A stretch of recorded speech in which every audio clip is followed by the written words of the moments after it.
Bien, don Daniel Toribio, recientemente, un programa que conduzco, en el cual usted me ha dado el honor también de participar, tenía un invitado que hablábamos de estos temas la semana pasada y le hice una pregunta que la voy también a realizar a usted. Parece que no está de moda hablar de un tema que aparentemente también es cíclico, que se refiere a la deuda externa nuestra, el nivel de deuda. ¿Es que está debidamente controlada esa situación? La palabra es suya. Mira, no está bajo control. O sea, lo primero es que no está bajo control y yo quiero decir, porque, y lo he dicho siempre, y es mi criterio, ni siquiera desde el punto de vista político, sino desde el punto de vista personal y profesional. Yo no me opongo a las deudas. O sea, yo no soy un fanático opositor al endeudamiento, no. Y creo muchas veces que es bueno endeudarse. ¿Por qué es bueno endeudarse? Porque, primero, ¿en qué debe centrarse las deudas? Las deudas deben centrarse de un gobierno en las cosas que le den rentabilidad hacia futuro. O sea, fundamentalmente en gasto de capital. ¿Y por qué? Porque la deuda la va a pagar estas generaciones y las futuras. Entonces tú tienes que hacer inversiones en cosas que generen beneficios para los que la van a pagar, esto y los del futuro. Te pongo un ejemplo. Si tú coges prestado para hacer una presa, la presa va a tener resultados para esta generación y para el futuro. Por lo tanto, la sociedad va a generar los ingresos propios de esa presa, ya sea ingresos desde el punto de vista económico o beneficios de carácter social, y eso va a hacer posible repagar el endeudamiento. ¿Qué es lo que ha pasado? Que el gobierno ha tomado 27 mil millones de dólares. Yo decía antes que eso hacen como 1.5 billones de pesos. O sea, 1.5 millones de pesos ha tomado el gobierno dominicano. Y tú sabes y yo lo decía antes, que no se ven. Y tú te das cuenta en las estadísticas del gobierno, ¿por qué no se ven? El total de ingresos corrientes del gobierno en estos momentos es menor que el total de gastos corrientes. ¿Qué quiere decir eso? Que los ingresos normales del gobierno no dan para los gastos normales del gobierno. Siempre es así. No, es más, legalmente no puede ser así. Ahí es que viene la figura del déficit cuasi fiscal. No. El déficit nada. cuasi fiscal tiene que ver un vínculo con el Banco Central. Muy bien. Aquí lo que estamos diciendo es, se supone que los ingresos normales tuyos, tú como persona, te den para los gastos normales tuyos. Ahora, si tú gastas más que los ingresos normales, tienes que buscar prestado. Y está buscando prestado para los gastos corrientes. Malo. Entonces tú estás, por ejemplo, tú ganas 100 mil pesos normalmente, pero estás gastando 110 mil todos los meses en alquiler, en la comida, en el transporte. Estás gastando 110 mil y te ha ingresado 100 mil. Esos 10 mil millones tú tienes que buscarlos de algún sitio. Si tú lo buscas, esos 10 mil millones de pesos extras, si tú lo buscas, lo está cogiendo prestado. Pero y si lo coge prestado, está cogiendo prestado para gastos normales, no para gastos que te reditúan en el futuro. Me explico. ¿Cuál es la diferencia? Si tú ganas 100 mil y gastas 100 mil, para poner un ejemplo, porque tú podrías gastar menos o gastas 80 mil, tú tienes 20 mil que te sobran y puedes coger prestado 20 mil más y hacer inversiones que te reditúen hacia el futuro, que te den beneficio. Pero si tú estás gastando todos los meses más de lo que estás ingresando, estás cogiendo prestado para el gasto normal, para sueldos y salarios. Es lo que está sucediendo en este momento. En la actualidad en la economía dominicana. en la actualidad. Y entonces ahí parte de la necesidad de 27.000 millones de dólares. Eso ha venido a los 27.000 millones de dólares que ha tomado prestado el gobierno. ¿Qué implicaciones tiene eso? Tiene unas implicaciones serias. Es que esta generación, más las generaciones futuras, van a estar pagando un dinero que se tomó prestado para gastarlo en comida y en sueldos y salarios. Si yo le pregunto al equipo económico, señor equipo económico del gobierno actual, Ajá. ustedes en 3 años han tomado empréstitos por 27.000 millones de dólares. Ajá. ¿Cuál es el uso que se ha dado a ese monto? ¿Qué me daría ese equipo económico como respuesta? Yo no sé, pero yo me imagino que ellos te dirán que el COVID, pero el COVID hace mucho que pasó. Fíjate que en Pero usted tiene la certeza de que ha sido para completar los gastos corrientes. Sí. Esos son números que salen de presupuesto. Ya. O sea, los números que salen de presupuesto es que, por lo menos en este año, los gastos corrientes han sido mayores que los ingresos corrientes. Y eso es dramático porque históricamente, en los últimos, 15 años que uno tenga registro, eso nunca había pasado. No. No, nunca había pasado que los gastos corrientes sobrepasen los ingresos corrientes. ¿Y qué indica eso? Que estamos endeudándonos para sueldos y salarios y para materiales y suministros. Pero cuando el gobierno habla sobre la deuda actual, siempre pondera que ha sido una deuda sana, una deuda no contaminada, una deuda positiva. Yo no podría decir lo mismo y yo pienso que si vemos los resultados, ahí están. ¿En qué cosas se han invertido 27.000 millones de dólares? O sea, ¿qué cosas puede estar viendo hoy en día la población como inversión de 27.000 millones de dólares? ¿Cuáles son los resultados que hemos obtenido? O sea, ¿qué cosas se han terminado?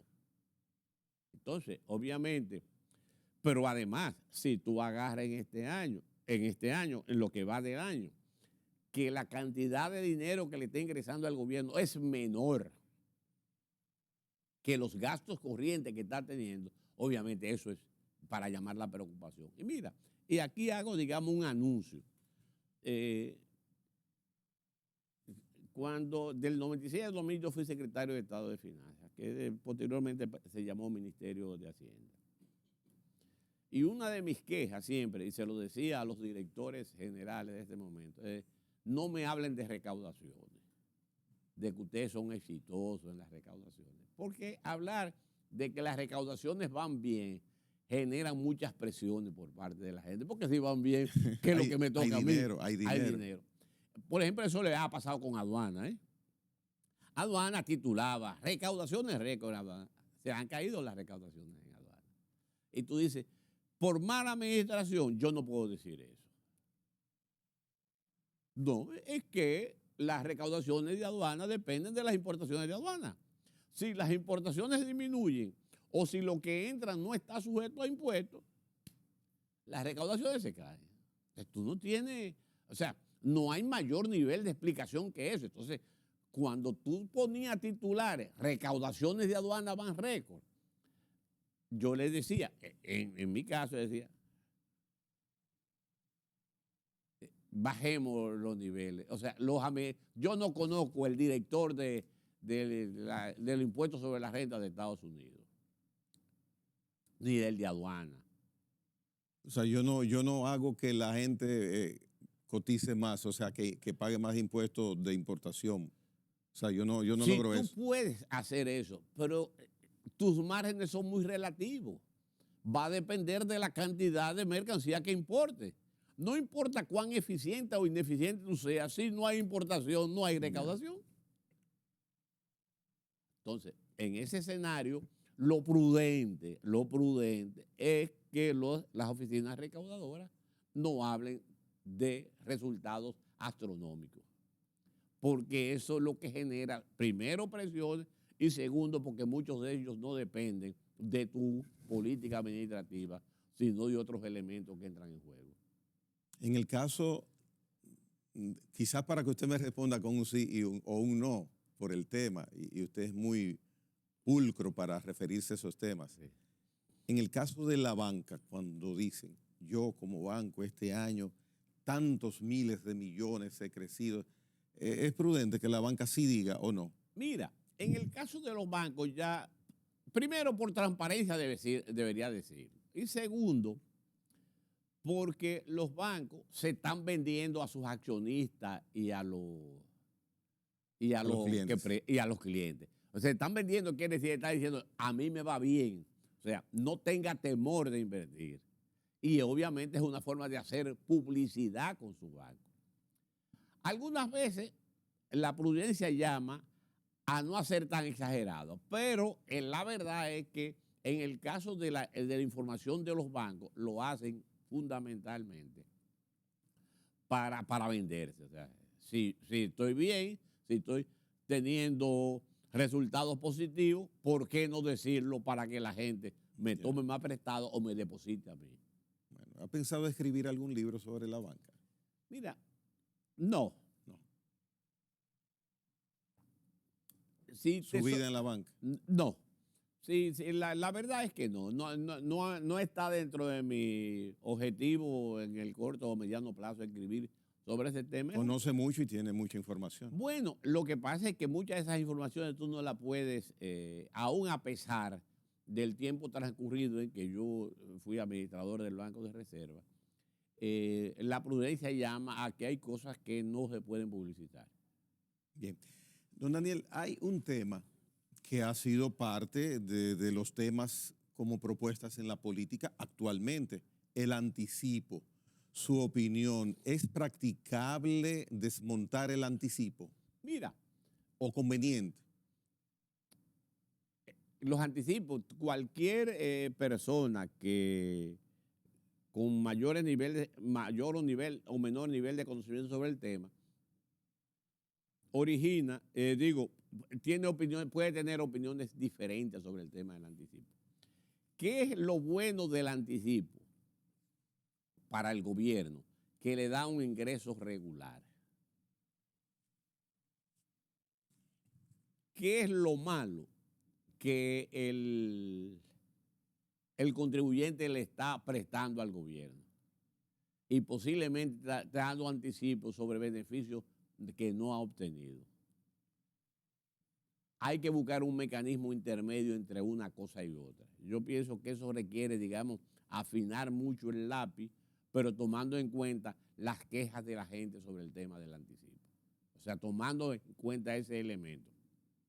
Y obviamente, en qué nivel el anticipo debería ser o no ser. Eso es un problema, un manejo, digamos, delicado del tema, pero en mi opinión hay que resolver el tema del anticipo con la mayor prudencia posible, de manera tal que el reclamo de la gente de que se elimine se pueda lograr y por el otro lado los ingresos del gobierno podrían ser estables. En algún momento Fuerza del Pueblo, su equipo económico, del cual usted es parte importante, ha de darnos su opinión, porque particularmente yo puedo ser afectado por tener que cotizar para el anticipo. Usted, cualquier persona, miles de empresas, Sí, decenas de miles. Sí, yo pienso que el tema del anticipo, insisto, es un tema que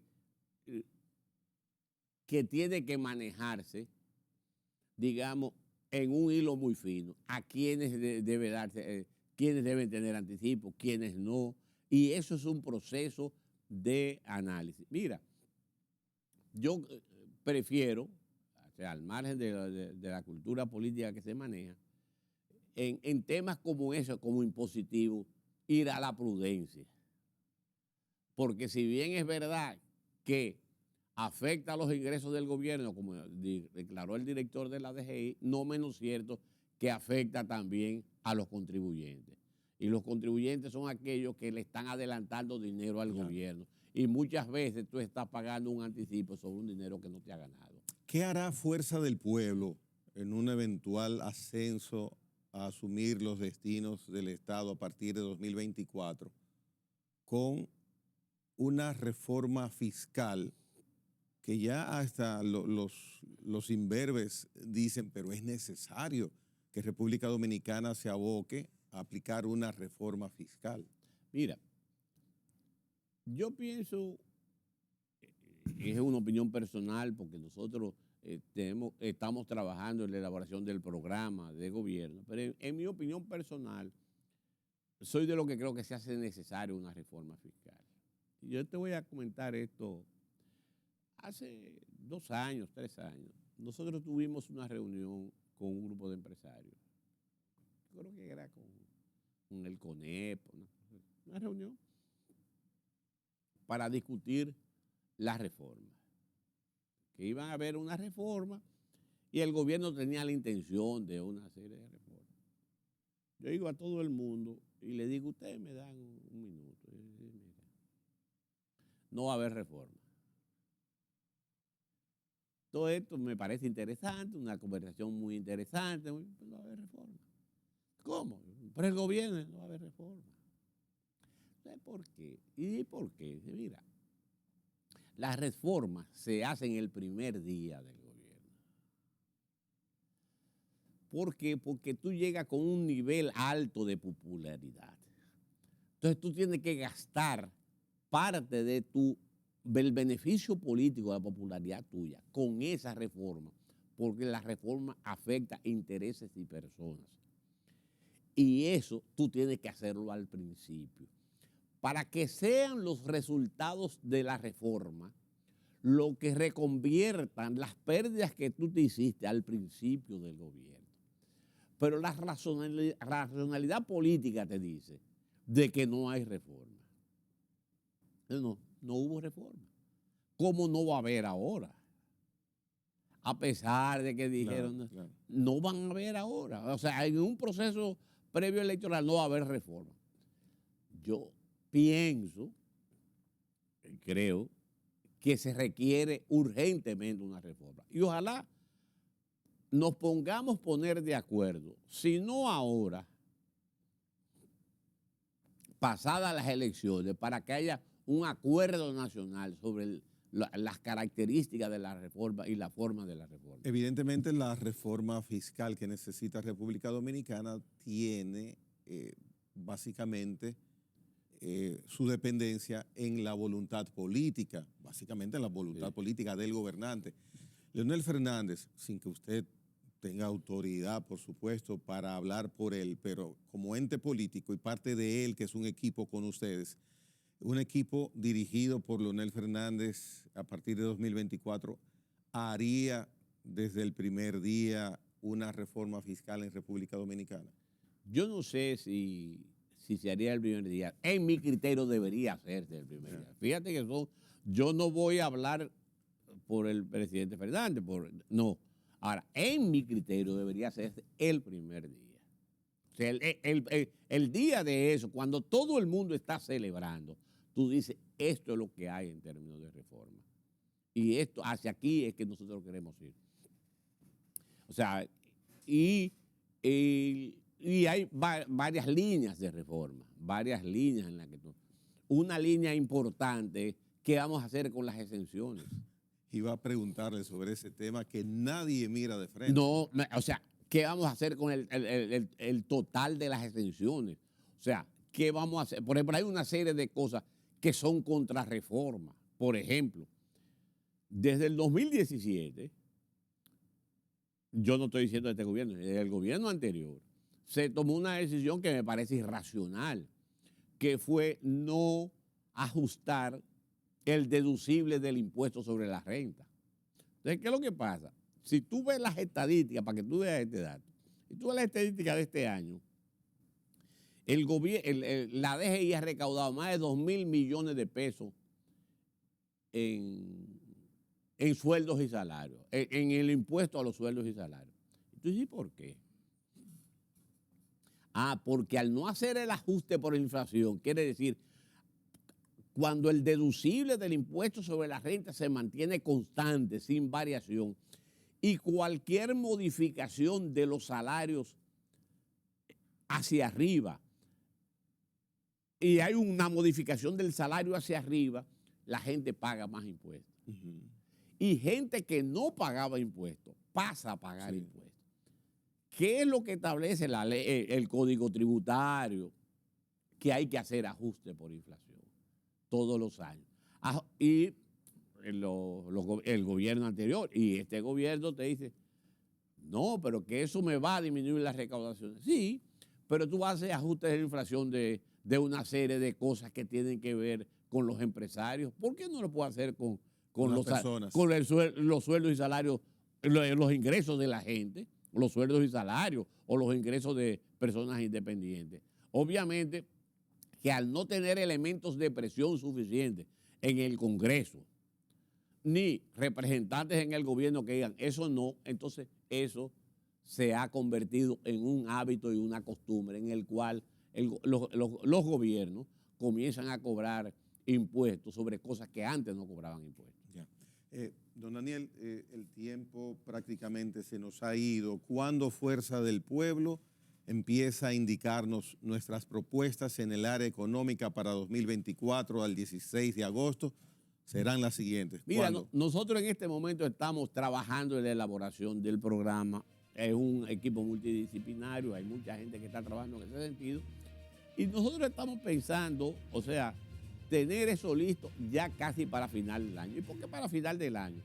Pues recuérdate que hay muchas cosas combinadas en este momento. O sea, sí, posiblemente las propuestas se diluyen cuando ahora hay unas elecciones. Sí. Ahora en febrero hay unas elecciones municipales y con esas elecciones municipales la gente está centrada en eso. Pero obviamente, inmediatamente entre las elecciones presidenciales hay que hacer propuestas, hay que discutir, hay que ver los programas, hay que hacer debates si fuese necesario y vamos a ver los resultados. Muy bien, gracias don Daniel Toribio por estar en País 2024. Gracias a ti, Gregorio. Bien, señores, mañana les espero nueva vez en RNN, Canal 27, 8 de la mañana. Hasta entonces.